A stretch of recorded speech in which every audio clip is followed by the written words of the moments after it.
Ladies and gentlemen, we are live from the Isle of Man in the UK.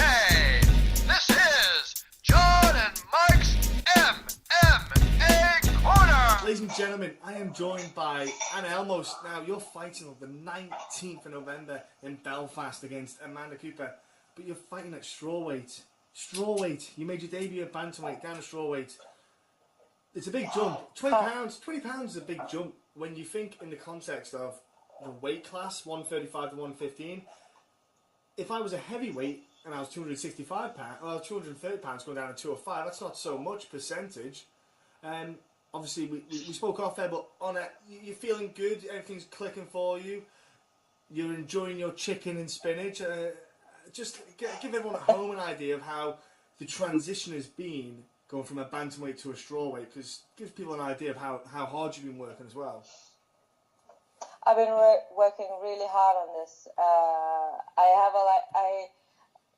have a nutrition. He helps me. He put down a diet where how much I can eat and how much fat and how much carbs and how much I'm gonna eat, and putting down my training schedule so that I will be doing like low intensity cardio training in the morning with no food in my stomach, and then I will eat like very small amounts of calories a day for a long period of time. I've been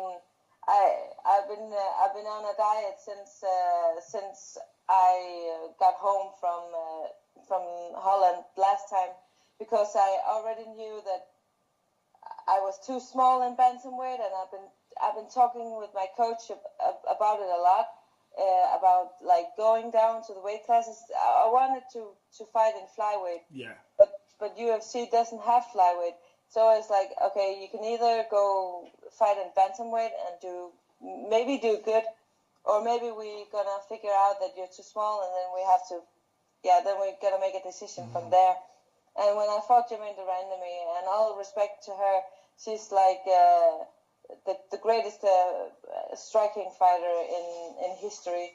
So it's not that I have like bad feeling about losing to a girl like her, but I was too small. I was too small to be fighting in bantamweight division at that level.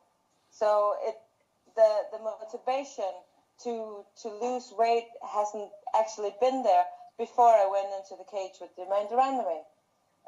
So when we got home, I talked to the nutrition guy, and I just started working out and be on a diet. And of course, it has been hard because it's totally unnatural. The things that I put myself through these last couple of months is so unnatural. I've been training like 3-4 hours a day, and I've been eating like around sometimes 1,200 calories, maybe 1,600 calories a day, and most of the time I've been eating like 1,300 calories a day for like 6 months. And of course I had some days where I could I have to eat, but I actually feel that when the wheel is going and you keep on going, okay, I can do this, but when I stop and then I go to like a buffet and say, okay, I'm gonna have a break now, I'm gonna eat, the struggles to get the wheel going again is so much worse than the joy of eating a buffet. So the last couple of months, I haven't been eating shitty food at any time. I've been doing this like strictly, and of course it gets to my head sometimes, and I've been forcing an eating disorder on myself, and I think maybe it's just as hard to force yourself into an eating disorder than it is for a girl with eating disorder to get out of it. Yeah. Because I'm not sick, but I have to act like I am. Yeah. Not eating and train a lot. That's not healthy. I know this has not been healthy. When all this is said, I had like the best backup in the world. So I have my coaches, my teammates, my husband, my nutrition guy, everything. they supported me so much, and so when it all comes to all, it has been kind of easy because I had so much help from other people. I know I had to do the work, but I couldn't have done it without all the guys helping me. And the feeling of being here, I reached my goal weight by now. Actually, 4 weeks before I reached it already last week. So I'm 1 month ahead of the fight, and I'm already ready to do the weight cut, and that has been like such a relief, and it worked, and I'm just so happy, and I feel my body is my shape is better than ever. I still feel strong, of course. I can feel that I don't have like the kilos. Normally, I would like walk around 20 pounds heavier than I am now, and of course, I can feel that when I train with people, which I train with every day. I can feel the difference because they are still the same guys as they usually are. They didn't put on weight. Normally, I train with Pani Kiansat. She's also bantamweight fighter. Yes, yeah. Invicta fighter, yeah. Yeah, Penny, she's awesome. Her Snapchat is awesome too. Yeah, I know Penny. Yeah, yeah, she's totally balloony. I love her. yeah. But normally I would be training with her, and we would be this. We would like our weight would be the same. Yes. But now she's a lot bigger than me, and of course I feel the difference. But when it comes to like strength, I don't feel a difference. Yes. When people are lying on top of me, it's tougher because they like, okay, you're kind of big on me now, and when I have top control, I can also feel that people can easier like sweep around with me because now they're like, I mean the big guys, 180 pounds, they can just like. It's easier, but when it comes to strength, I don't feel that I'm missing any like strength because I've been. Let's be honest, I was a little chubby before. I know that I was in good shape, but I wasn't like Cyborg. I wasn't like Jermaine. I was strong and fit, but I still had a lot of fat deposit. My belly, and I still had breasts, and I had big ass and stuff like that. I look like a normal person. Yeah. But that only means that now I've lost a lot of weight. I mostly lost fat. Yeah. I got my body. What do you call it? Your percent of fat in your body. Body fat down. I got it measured all the way down to where I am now, and it's like a difference. It's been a while, and I lost a couple of kilos since then. But I will guess I might lost around 7, maybe 8 kilos of pure fat now. Whoa! It's wow. crazy because like 1.5 months ago, I got it measured, and by that time I had lost 6 kilos of pure fat. So that's excellent effort there. So that actually means that my muscles are kind of like the same. Of course, I'm smaller. Of course, I am, but my strength is still the same. Yeah. And I don't have to carry around all those fatty on my back. On my body, and that actually makes my cardio even better because I'm used to like work really hard, 20 pounds of fat all over. Yeah, like put a vest on, like put a weight vest on in training. Yeah, now you got the weight vest off. I lost it. Yeah. So my speed has improved crazy. Oh yeah. I'm like, whoa, what's going on in here? But I didn't do anything. It just comes naturally with the weight loss and quicker. So also, sorry, go ahead. Go on, finish your sentence. Sorry. No. No, I was just. It has been. I had to adapt myself all the way down because every time I lost a couple of kilos, I was like getting bouncy because normally I would I will move around, my foot will move around in a certain weight, and I'll lose the weight, but my legs will do the same, but I was lighter, so I was just like a kangaroo. So now we'll have to call you. We'll have to call you the kangaroo now, not the panda. Yeah. No, forget about pandas. Kangaroo. We'll call you a panda. We'll call you a panda after you've eaten. A pandaroo. Pandaroo, I like it. Okay, yeah, we'll do that. Pandaroo. There you go. That's what we want to hear. Yeah. Pandaroo. That sounds fantastic. So I was just saying, you notice you said you're super light. You're quicker on your feet. So have you been able to notice you're able to do a bit more with certain aspects of training, with maybe wrestling or striking? Have you noticed being able to do stuff that you were able to do, but not sort of full capability because you've obviously, like I say, you've lost that fat. You can do a bit more. Have you noticed anything like that with your training? I was pretty much able to do things before, but there's obviously some techniques that are easier to do now because of my opponents are smaller and my training partners are smaller. Because before, when I was trying to triangle with my short legs, a person a lot bigger than me, I had a tough time closing the triangle because my legs were too short. But now people are my own size. That's not the problem anymore. So now I actually have like long legs. I never had that before. You've grown. So nice. You've grown. Yeah. I feel that. It's true. It's so true, though. That is very true. Cause I've had guys about 140. Yeah, in fact, it's about 145. About what was that? 145 pounds. I don't know what that is in kilos. 62, I think it is, something like that. 60 something. That's 66. That's 65. 65. Kilos. There you go. 60. It's featherweight. So he's 65 kilos, and I walk around. I walk around about 96 maybe kilos roughly.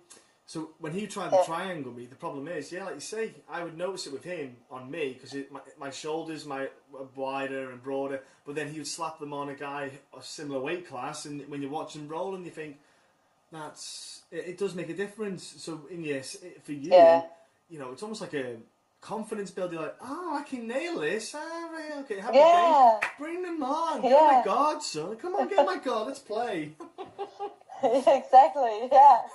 But you will never see me jump guard. No, anyway. please don't. Please. That would be like the very very last solution. Yeah. If I'm lacking on points and there's like 20 seconds left, I might jump for something on my back, but unless that, you're not gonna see me jump back and. The only person I would allow to do that is Frank Mir, because he is a monster. And that's the only guy I would allow to do it, because I love seeing Frank Mir grapple, so that's the only guy I would want to let do it. Your opponent, Amanda Cooper, she was on the Ultimate Fighter, so you've had a bit of chance really to kind of watch footage of her. Have you done that yourself? Have you been kind of getting your head into who she is and stuff like that? Because with the Ultimate Fighter, you get to see a bit of the person. Is that anything you're interested in, or are you just a kind of my coaches tell me what to do and I just do it? I mean, she seems like a nice person. Yeah. She seems like she has her values and everything on the right spot. But how she is as a person doesn't really affect the fact that we're gonna fight, because we're not gonna hang out and with friends or anything like that. So of course it's nice that we can like have a respectful camp and not like throwing stones, because I'm not gonna throw back. Cans of Monster. Cans of Monster as well. You don't a can of Monster. You don't want to throw a can of Monster either at each Oh, other. can of Monster, yeah, or energy drink. I don't drink it. I'm sorry, but yeah, no, but, yeah, like the guy. What Connor. is he called? Connor and Diaz. Conor McGregor. Yeah, he did that. Yeah, I saw that. No, I'm not. I'm not really into trash talk. Maybe it's because I already turned 30. I'm too old for that. So if my opponents wanna like chit chat, they should like they're not gonna get anything from me. I'm just gonna do mirror. Yeah. Speak to the hand. Speak to the hand. Yeah, speak to the hand. I don't care. Well, when that's said, of course I watched The Ultimate Fighter before I knew I had to face Amanda, because of course I watched the show, and I know that eventually I'm gonna meet one of the girls from the show, and I'm probably gonna meet a lot of the other girls from the show as well. So I guess, and I see how she trains and how she fights, and I see that she improves herself from every fight. So I expect her to be the best version of herself when she walks into the cage with me, and I'm prepared for that. And I know that she also has been watching on YouTube my fights and have a certain opinion about me, but that doesn't gonna affect how I'm training and how I am working, because the only thing that matters is how I work, and the only thing that matters is where I'm gonna take this fight, what I'm going to do, what she's doing, what she's saying, what she's thinking, and stuff like that. It's not gonna mean anything anyway. So I've been watching her fights, but I'm not watching it over and over and over again. My coach has watched it, so he knows what to train on. And because, I just think that when you watch your opponent too much, and you might maybe she doesn't even trying to, but if you watch too much of your opponent, eventually they will get into your head. And I don't think it's a good thing, especially not for me, to have my opponent in my head, because I want my opponent to be at the end of my reach. Yes. I don't want them in my head. So I watched her fight. I noticed, she's like that. She's that kind of a fighter. I know she's good with striking. She's good with the boxing striking, at least, and she's like purple belt in jiu-jitsu, and she has a good top control with good ground and pound. I'm aware of that. But I haven't been working on a special game plan. No. I don't want to be bound to anything specific. I don't want to force her down to my box. Because you have to fit in my box, Amanda. You know that you have to fit in my box. And when I go into the cage and she doesn't fit into my box, I'm gonna go, whoa, she's not fitting into my box. What am I going to do? So I don't have. I don't want that box. No, you're right. So I'll get in there. She wants to fit in some other kind of Octagon, star shape. You're right. You just gotta go with it. You just go with the flow, because you react you react how they come at you. You know, and it's because that, like you said, that's the problem. You can't go in there expecting her to do A, B, and C, because if she doesn't do it, then you're gonna get frustrated. And there goes my game plan. Bummer. It does, and some people do that. They go in there and and the thing is, they can't adjust quick enough to change what's going on, and it's a shame.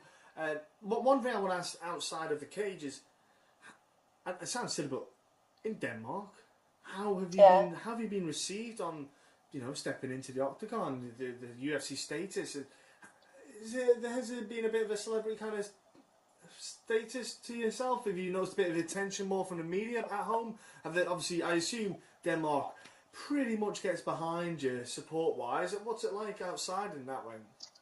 Just a little. I get like when I fought Jermaine, I got like really big attention from the mainstream media and the television shows. Wow. And I got a lot of attention. I went to like the morning television and stuff like that. And then I lost the fight, and that until now it has been pretty silent.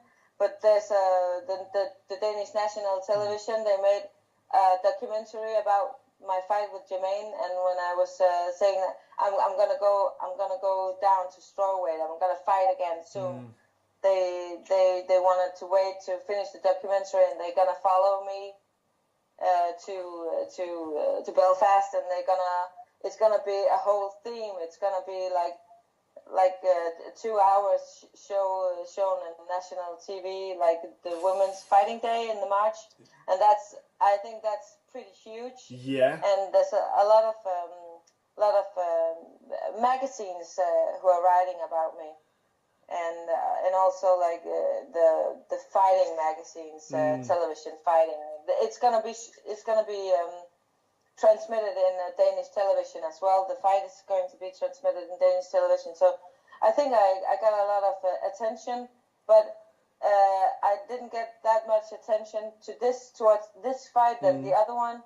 And to be honest, I'm pretty relieved about that, because let's face it, I don't do this for even fame or money. I do it because I love the sport, and I like to fight. Yeah. And like I said it 100 times, when I started fighting, I paid to be able to fight. I paid the promoter to get a fight, and I would do that as well. If UFC said, "Oh, we don't want to pay you anymore," I probably would fight anyway. Yeah. Because I love fighting. Yeah. I did it on my pro debut. I just wanted to have a fight with someone, and my debut was against a guy who had 6 fights under his belt already, and I just didn't care. I said, I don't care.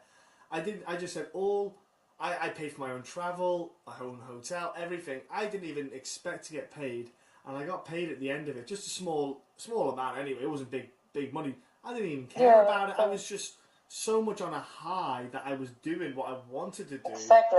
I didn't, you could have gave me $1 million. I just didn't care. I was just like, look, I've just fought. I won as well. I was just like, couldn't wipe the smile off my face. It's just one of those things that money can't buy what it does, and that's one of the things.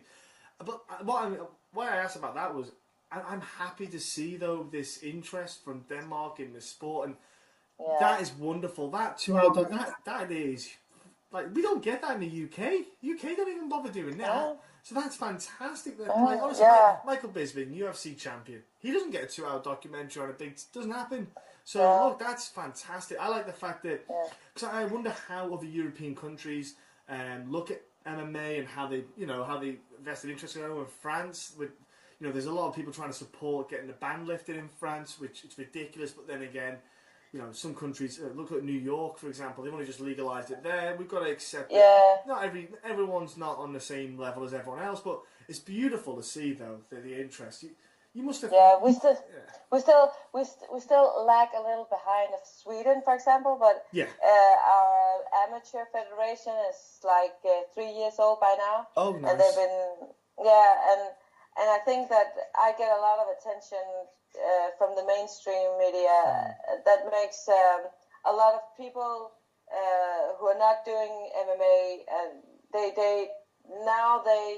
seem to know what it is that I'm talking about, because when I meet new people in other situations, in other contexts, and before I used to say, "Oh, I do MMA," and they were like, "What?" Yeah. And I was just like, "Oh, I'm a boxer." Yeah. Oh, okay. Yeah. So, but now I can say, "Oh, I'm an MMA fighter," and they say, "Oh, yeah, that's the martial arts with no rules." Yeah.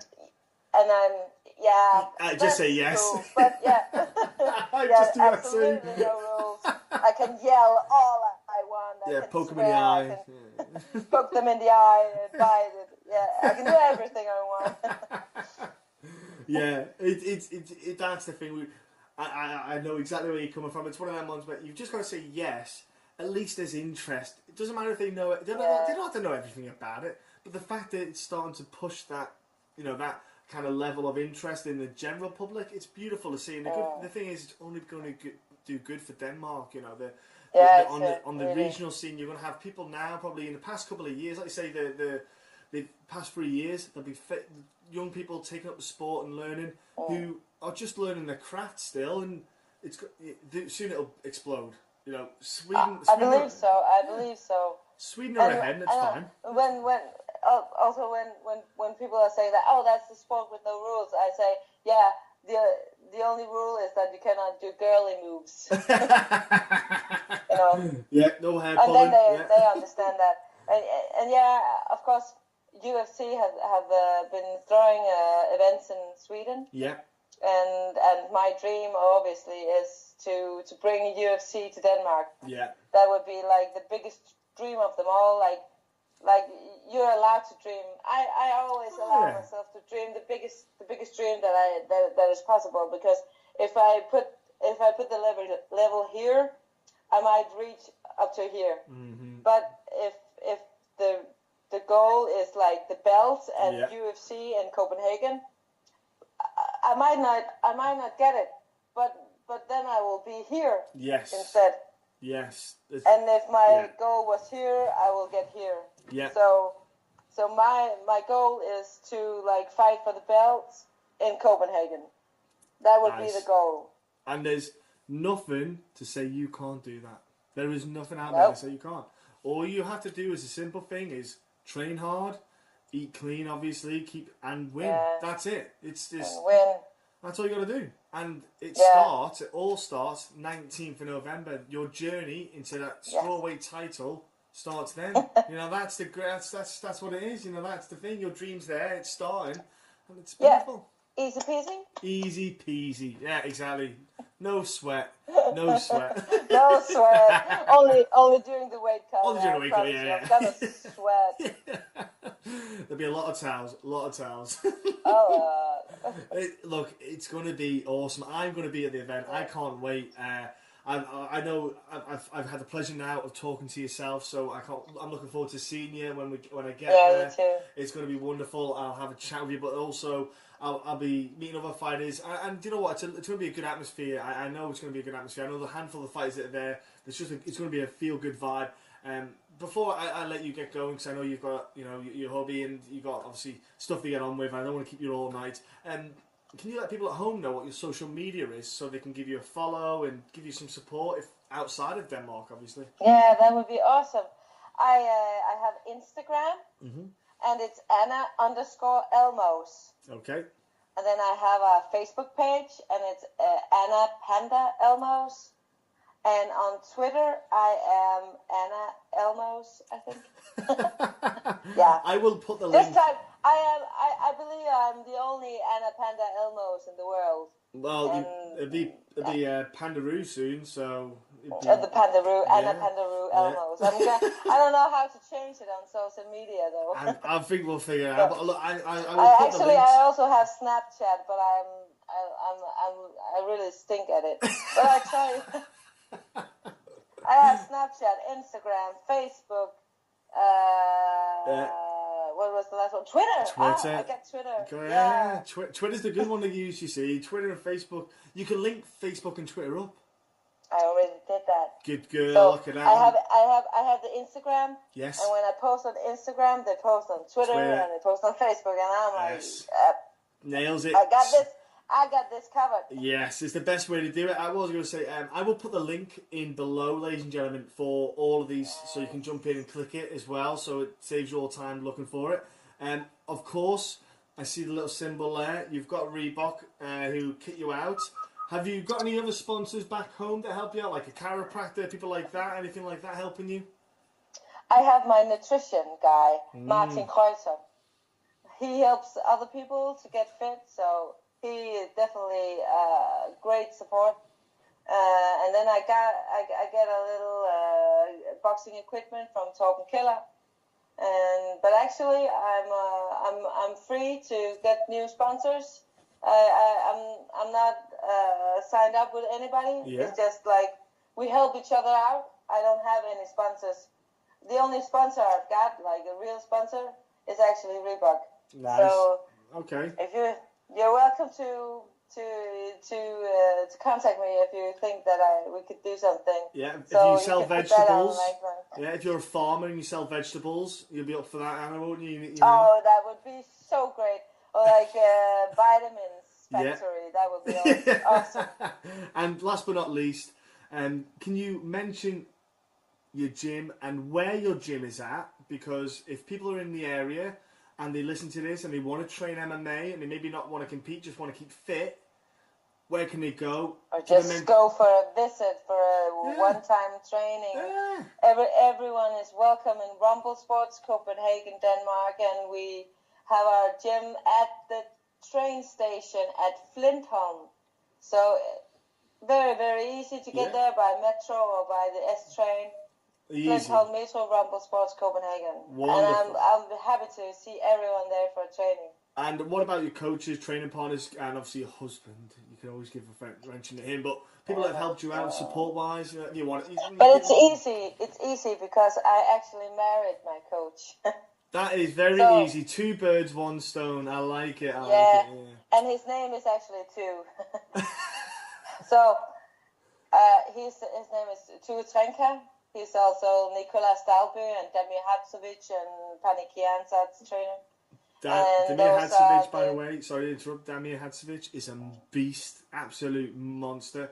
I watched him make his Cage Warriors debut against Martin Delaney, and oh, good googly moogly, that was, oh my gosh. I was like, who is he?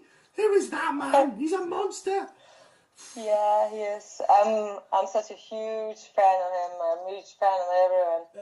So, yeah. But all my training partners in Rumble Sports are so amazing. We're like a family there, so I really appreciate the guys who are helping me, and I look forward to my teammates to get fights, so I can show that I'm also going to be there helping them to prepare for their fights.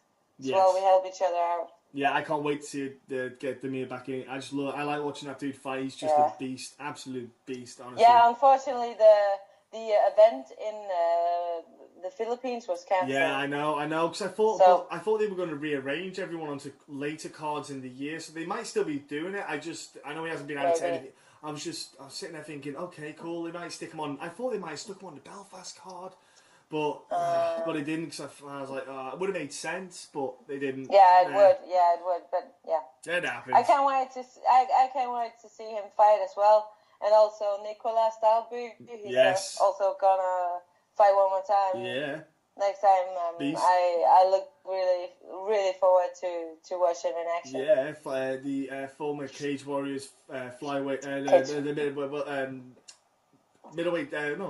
welterweight. No, which one was Nicolas? Welterweight. Yeah.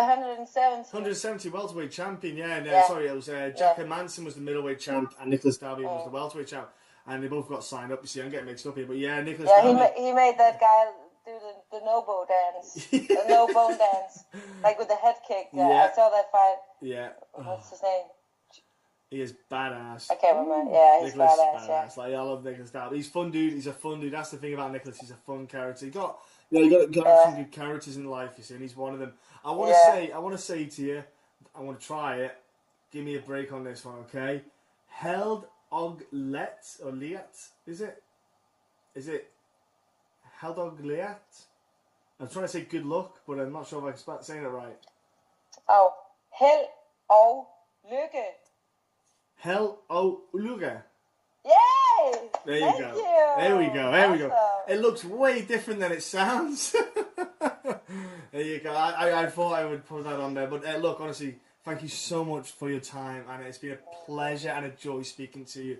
And I want you to have a great end to your fight camp, and I want you to have a fantastic fight in Belfast. It's going to be a wonderful weekend, a great week for you, and the atmosphere is going to be awesome. Honestly, the fans are going to love it. This week I'm having a tsunami from Iceland visiting me for training. Oh, nice.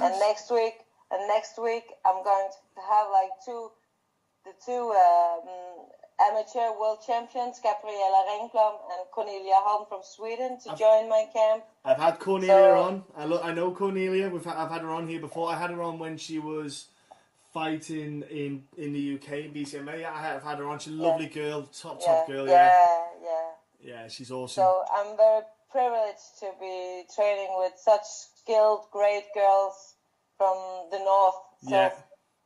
I think the northern country, they connect and they help each other to get good sparring and good training. Yes. We're not a lot of girls out here, but the girls who are here, we help each other out. Yeah. So I noticed nice. a couple. I know there's a handful of the girls that I've had a few on the podcast before, and there is, like, I think next year you'll start to see them creeping out more into the pro ranks as well, and people start to get to know who they are. And because obviously it's not easy for everyone to follow everyone in the sport, so I definitely see 2017 for a handful of these girls starting to go to pro ranks. We're going to start seeing them taking over. You know, you can definitely see it. The north is going to take over. Winter is coming. Yes. Again, thank you so much, Anna, and have a awesome fight camp. Thank you. See you there. Here we go. And that's the